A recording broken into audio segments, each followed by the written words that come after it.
News of an unprecedented arrest. It broke here on quiet country roads. Police spotted along the perimeter of Andrew Mountbatten-Windsor's latest home on the private estate of his brother, the King. The police confirmed only the arrest of a man in his 60s on suspicion of misconduct in public office. It follows allegations that the former prince shared confidential material with the convicted child sex offender Jeffrey Epstein when he was a trade envoy for the United Kingdom. There has been a certain inevitability since the release of the latest tranche of Epstein files, where the sheer volume of communication between Andrew and Epstein was eye-watering, even for those of us who suspected something like this.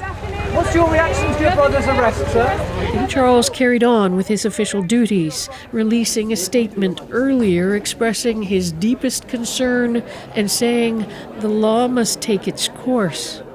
Mountbatten-Windsor's fall from grace began long ago, with allegations by Virginia Giuffre that she'd been trafficked by Epstein and forced to have sex with the former prince, something he has repeatedly denied.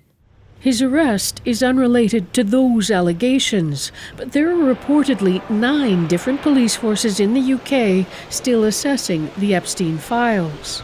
King Charles stripped his brother of his royal title last fall. But many observers say the monarchy itself will still come under scrutiny. I think the question that the public are asking is, what did the wider royal family know? When did they know it? What actions did they take? By nightfall, police confirmed that the man in his 60s had been released and the search of his home completed. One photographer capturing the next stage in that fall from grace. Margaret Evans, CBC News, London. In the United States, the former prince's arrest is renewing calls for accountability as survivors and critics question why millions of pages of Epstein files have not yet led to justice. Paul Hunter has that reaction from Washington. As British authorities searched the one-time residence of the former Prince Andrew, word of his arrest spread like wildfire. We won't stop. Sky Roberts, brother of the late Virginia Giuffre, who had accused Andrew of sexual assault, says the family feels vindicated and celebratory, even though Andrew's arrest is not sex-related. We're very hopeful that this is the start of the domino effect. This is where the house of cards starts falling.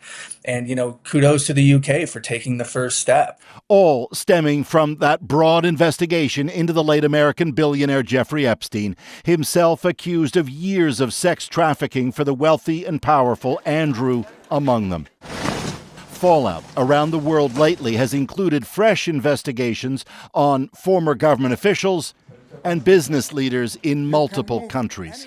We're making history here, so this is big.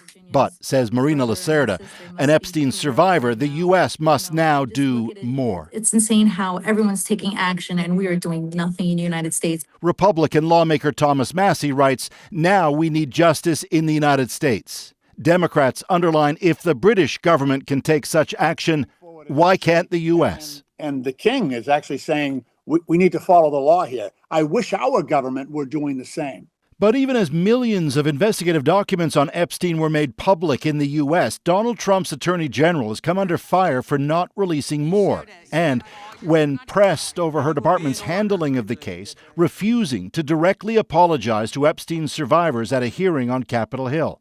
All fueling allegations by some that the Trump administration is covering up for some of the rich and powerful. I've been totally exonerated. On Air Force One, Trump called the news of Andrew's arrest sad for the king. But I'm the one that can talk about it because I've been totally exonerated. I did nothing. Still, says the family of Virginia Giuffre, Andrew's arrest underlines that on all of the allegations against Epstein, more action must now follow everywhere. Adrienne. And Paul, it seems that we're hearing some sobering news out of New Mexico on Epstein. Yes, state authorities there are acting on a tip regarding a ranch once owned by Jeffrey Epstein, that there are bodies, girls' bodies, buried near the property. Unclear how much credence they're putting on the tip, but it's being taken seriously enough to remind us all there may well still be untold horrors in the larger Epstein story. Indeed. That is Paul Hunter in Washington tonight.